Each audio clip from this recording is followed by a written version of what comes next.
Hi സുഹൃത്തുക്കളെ, ബഷീർ കാഞ്ഞങ്ങാടാണ്. ചില കാര്യങ്ങൾ പറയാതിരിക്കാൻ പറ്റിയില്ല. കാരണം പലർക്കും ധാരണയുണ്ട് കാഞ്ഞങ്ങാട് നല്ലൊരു പട്ടണമാണ്, നല്ല സൗകര്യമുള്ളത്. അപ്പോൾ ഈ കാഞ്ഞങ്ങാട് താമസം ഇല്ലാത്തവർക്കാണ് അങ്ങനെ തോന്നുന്നത്. പക്ഷേ കാഞ്ഞങ്ങാട് താമസമുള്ള പരിസര പ്രദേശങ്ങളിലുള്ള ഇവരുടെ അവസ്ഥയാണ് ഞാൻ ഈ വീഡിയോയിൽ ചൂണ്ടിക്കാണിക്കുന്നത്. അതിനു മുമ്പ് ഈ ഫോട്ടോ ഒന്ന് ശ്രദ്ധിച്ചോളൂ. ഞാനിപ്പോൾ ഇവിടെ കൊടുക്കുന്ന ഇത് ദുബായിൽ നമ്മൾ നടന്നു പോകുമ്പോൾ എന്തെങ്കിലും കുഴികളോ മറ്റോ കണ്ടു കഴിഞ്ഞാൽ ഇവിടുത്തെ അധികൃതരെ മെയിലിൽ കൂടി നമ്മൾ അറിയിക്കുന്ന സമയത്ത് അവർ ചെയ്യുന്ന റെസ്പോൺസാണ്. അവർ നമുക്ക് അഭിനന്ദനം അറിയിച്ചും മറ്റും ചെയ്യുന്ന റെസ്പോൺസാണ് ഇവിടെ ഞാൻ കാണിക്കുന്നത്. പക്ഷേ നമ്മുടെ പഞ്ചായത്തിലെ ഒരു മെമ്പറെയോ അല്ല അതിൻ്റെ അധികൃതരെയോ ബന്ധപ്പെട്ടവരെയോ എന്തെങ്കിലും കാണിച്ചു കഴിഞ്ഞാലോ ഒരു നടപടി ഉണ്ടായില്ല. ഇപ്പോൾ ഇതായി കാണിക്കുന്ന കുഴിയുണ്ടല്ലോ, ഇതെൻ്റെ വീട്ടിൻ്റെ അടുത്തുള്ള കുഴിയാണ്. ഇത് ഏകദേശം എനിക്ക് തോന്നുന്നത് ഒരു 6-7 മാസത്തിന് മുകളിലായി ഈ കുഴി രൂപപ്പെട്ടിട്ട്. ഇവിടെ മുനിസിപ്പാലിറ്റി 2ാം വാർഡിലെ റോഡ് ടാർ ചെയ്യുന്ന സമയത്ത് നമ്മൾ പറഞ്ഞതാണ് ഈ കുഴിയൊന്ന് എത്തിക്കഴിഞ്ഞാൽ കുറച്ച് വലിയ കുഴിയാണ്, ഇത് വലിയ ഉപകാരം ആൾക്കാർക്ക് വരുന്ന സമയത്ത് എന്ന് പറഞ്ഞു. പക്ഷേ ഇതിൻ്റെ ഏറ്റവും വലിയ നമ്മൾ ഈ പഞ്ചായത്തിൻ്റെ, അതായത് പഞ്ചായത്ത് 15ാം വാർഡിലെ ഏറ്റവും ഒരു ബുദ്ധിമുട്ടെന്ന് പറഞ്ഞു കഴിഞ്ഞാൽ ഈ മുനിസിപ്പാലിറ്റിയും പഞ്ചായത്തും തമ്മിൽ അതിര് ഇടുന്നതാണ്. അപ്പോൾ 2ാം വാർഡ് മുനിസിപ്പാലിറ്റി 2ാം വാർഡിന് കഴിഞ്ഞ് കഴിഞ്ഞാൽ പിന്നെ 15ാം വാർഡാണ് പഞ്ചായത്തിൻ്റെ വരുന്നത്. അപ്പോൾ ഈയിടെ റോഡ് ശരിയാക്കിയ സമയത്ത് മുനിസിപ്പാലിറ്റിൻ്റെ റോഡ് ശരിയാക്കി, എന്നാൽ പഞ്ചായത്തിൻ്റെ ഇപ്പുറം ശരിയാക്കിയില്ല. ഇപ്പോൾ എവിടെ അന്വേഷിച്ചാലും പറയുന്നത് ഇപ്പോൾ കോൺട്രാക്ടർമാർ വർക്ക് എടുക്കുന്നില്ല. എന്ത് കാരണം എന്നറിയില്ല. മുമ്പൊക്കെ കോൺട്രാക്ടർമാർ കാല് പിടിക്കുകയായിരുന്നു ഉദ്യോഗസ്ഥന്മാർ. ഇപ്പം ഉദ്യോഗസ്ഥന്മാരും മറ്റും കോൺട്രാക്ടർമാരെ കാല് പിടിക്കുക എന്ന് പറഞ്ഞത്. അപ്പോൾ ഈ കുഴി രൂപപ്പെട്ടിട്ട് ഇവിടെ ഈ മഴക്കാലത്തെല്ലാം വെള്ളം കെട്ടി. ഇപ്പോൾ ഈയിടെ നമ്മളവിടെ ഒരു മരണം നിന്ന്, നമ്മളൊരു സുഹൃത്തിൻ്റെ അമ്മയാണ് മരിച്ചത് വെള്ളക്കെട്ടിൽ വീണിട്ട്. അന്ന് റോഡിലൊന്നും വെള്ളം ഉണ്ടായില്ല. ഇപ്പോൾ ഇന്നലത്തെ മഴക്കും പിന്നെ ഇതിനു മുമ്പ് ഒരു മഴ പെയ്ത സമയത്ത് ഫുൾ അവിടെ വെള്ളം നിറഞ്ഞിരുന്നു. അതാണ് ഞാൻ വീഡിയോയിൽ കാണിക്കുന്നത്. ഇതാണ് ഈ ഭാഗത്തെ അവസ്ഥ. ഇതൊക്കെ ഉണ്ടോ, ഇവിടെയൊക്കെ നല്ല കുഴിയുണ്ട്. ഇവിടെയൊക്കെ നല്ല കുഴിയുണ്ട്.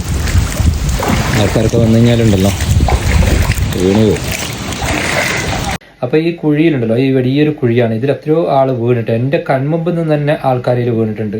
പിന്നെ പലരും എന്നോട് പറയുന്നുണ്ട് ഇങ്ങനെ കുഴിയിൽ വീണ്, ഒരു ഭാര്യയും ഭർത്താവും സഞ്ചരിക്കുന്ന സമയത്ത് പിന്നെ ബാക്കിൽ നിന്ന് ഭാര്യ വീണ് കുഴിയിലേക്ക്. പിന്നെ ഇപ്പോൾ ഈ രാത്രിയൊക്കെ വന്നു കഴിഞ്ഞാൽ ഈ കുഴിയിലേക്ക് വീണ് കഴിഞ്ഞാൽ ഈ വെള്ളം തൊട്ടടുത്താണ് ഇതിൻ്റെ ഓജാലുള്ളത്. ഇതിലേക്ക് ഒന്ന് വീണ് കഴിഞ്ഞാൽ ആരും അറിയില്ല. അങ്ങനെയാണ് ആ സുഹൃത്തിൻ്റെ അമ്മ മരണപ്പെട്ട് കുറേ സമയം കഴിഞ്ഞിട്ടാണ് അറിഞ്ഞത്. അപ്പം ഞാൻ പറയുന്നത് പറഞ്ഞാൽ ഈ കാഞ്ഞങ്ങാടിൻ്റെ അവസ്ഥ ഒന്ന് കാണിക്കാൻ വേണ്ടിയിട്ടാണ്. അപ്പോൾ ഈ കാണിക്കുന്നത് ഞാൻ ബസ് സ്റ്റാൻഡിലെ സ്ഥിതിയാണ്. കുറേ നാളുകളായി ഈ ബസ് സ്റ്റാൻഡ് പണി നടക്കാൻ തുടങ്ങിയിട്ട്. ഈ പണി നടക്കുന്നത് എപ്പോൾ എന്നറിയോ, നല്ല മഴക്കാലത്ത് നടക്കുന്നത്. ഈ ടാറിങ് ഒക്കെ നടക്കേണ്ടതെന്ന് പറഞ്ഞാൽ കോൺക്രീറ്റിന് എത്രത്തോളം വെള്ളം കിട്ടുന്നുണ്ടോ അതുപോലെയാണ് ഈ പിന്നെ ടാറിങ്ങിന് വെയിൽ കിട്ടേണ്ടത്.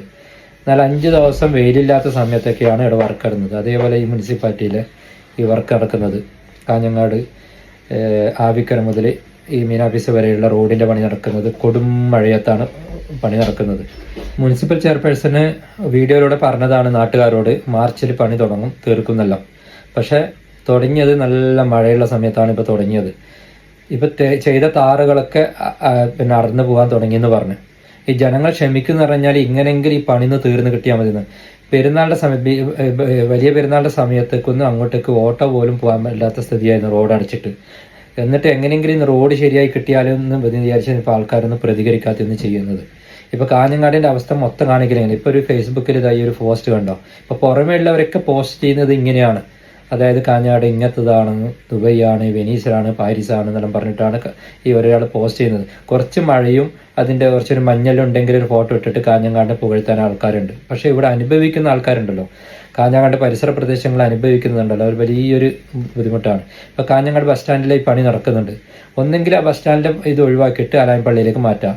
ഇല്ലേന്ന് പറഞ്ഞാൽ ഇന്നലെ പെട്ടെന്ന് പണി തീർത്തിട്ട് ആൾക്കാർക്ക് ആ ബസ് കയറാനുള്ള സ്ഥലം ഉണ്ടാക്കി കൊടുക്കുക. ഇന്നലൊക്കെ ഈ മഴയത്തുണ്ട് ആൾക്കാർ വെള്ളത്തിലാണ് ചവിട്ടി നിൽക്കുന്നത്. ഇപ്പോൾ അവിടെയെങ്കിലും വെള്ളം നിൽക്കില്ലായിരുന്നു, കാരണം കുറച്ച് ഉയർന്ന പ്രദേശമാണ് ബസ് സ്റ്റാൻഡ് അകത്തുള്ളത്. അതിൻ്റെ ഒന്നും പണി തീർന്നില്ല. മാത്രമല്ല ബസ്സുകളൊക്കെ അങ്ങോട്ടും ഇങ്ങോട്ടും പോകുന്ന ഇടയിലാണ് ഈ വയസ്സായവരും പിന്നെ കുട്ടികളൊക്കെ നടന്നു പോകുന്നത്. എപ്പോഴാണ് അവിടെ ഒരു അപകടം സംഭവിക്കുന്നത് പറയാൻ പറ്റില്ല. ഇപ്പോൾ തുറന്ന് പറയാൻ വേണ്ടിയിട്ട് എന്ന് പറഞ്ഞാൽ പിന്നെ ഇങ്ങനത്തെ മീഡിയയിലൂടെ തുറന്ന് പറയുന്നവർ, സോഷ്യൽ മീഡിയയിൽ തുറന്ന് പറയുന്നവരുടെ പേരിൽ കേസ് കൊടുക്കുക പരിപാടി. ഇത് മലപ്പുറത്തെ ഒരാൾ ഇതേപോലെ പിന്നെ കൊണ്ടോട്ടിയിൽ ഒരു റോഡിൻ്റെത് ചെയ്ത സമയത്ത് അവന്റെ പേരിൽ കേസ് കൊടുത്ത് ആക്ഷേപിച്ചെന്നും സ്ത്രീത്വത്തെ അപമാനിച്ചെന്നും കാട്ടി കൊണ്ടോട്ടി നഗരസഭാ അധ്യക്ഷ നിത ഷഹീർ നൽകിയ പരാതിയിലാണ് വ്ളോഗർ ജുനൈസ് പാണാളിയുടെ വിമർശനം.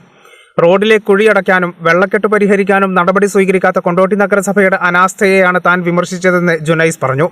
റോഡ് ദേശീയപാതയുടേതാണെങ്കിലും നന്നാക്കാൻ ആവശ്യപ്പെടേണ്ടത് നഗരസഭയും MLAയുമാണ്. അതിനാണ് അവരെ വിജയിപ്പിച്ചു വിട്ടത്. സാധാരണ വോട്ടർ എന്ന നിലയിൽ മാത്രമാണ് തന്റെ വിമർശനം. അതിൽ തെറ്റുണ്ടെന്ന് തോന്നുന്നില്ല. ഇത് പറഞ്ഞതിന് തന്നെപ്പോലൊരു പീറച്ചക്കനെതിരെ കേസ് കൊടുത്തിട്ടുണ്ടെങ്കിൽ പറഞ്ഞത് കൊള്ളേണ്ടടുത്ത് കൊണ്ടതുകൊണ്ടാണെന്നും ജുനൈസ് പറഞ്ഞു. തൃശ്ശൂരിൽ ഇതേപോലെ പഞ്ചായത്തിന്റെ പ്രശ്നങ്ങൾ ചൂണ്ടിക്കാണിച്ച് അവന്റെ പേരിൽ കേസ്. ഇതിപ്പോൾ കേസുകളാണ് നടക്കുന്നത്. അതായത് അതിനൊന്ന് ശരിയാക്കണമല്ല, ഇവിടെ വീഴ്ചയാണെന്നുള്ളതെന്ന് ഇവർ മനസ്സിലാക്കുന്നില്ല. നല്ല ഒന്നാം തരം കരുത്തുള്ള ഒരു പോരാട്ടത്തിന്റെ കഥയോടെ ഊർജ്ജത്തോടെ നമുക്കിന്ന് തുടങ്ങാം. ചുവപ്പ് നാടയോട് പൊരുതി ജയിച്ച ഒരു ചെറുപ്പക്കാരന്റെ ജീവിത കഥയിൽ നിന്നാണ് ഇന്നത്തെ ദിവസം നമ്മൾ തുടങ്ങുന്നത്. ലൈസൻസ് ഇല്ലെന്ന് കാട്ടി കമ്പനി പൂട്ടിച്ച പഞ്ചായത്തിന് മറുപടി നൽകിയത് ജീവിത വിജയത്തിലൂടെ. മറ്റൊരു സംരംഭം തുടങ്ങി ലാഭം കൊയ്തു. തീർന്നില്ല.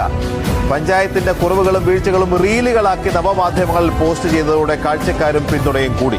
അങ്ങനെ ബ്ലോഗറുമായി കാണാം തൃശൂർ മറ്റത്തൂർ സ്വദേശിയായ അതുൽ കൃഷ്ണയുടെ മധുര പ്രതികാരത്തിന്റെ കഥ.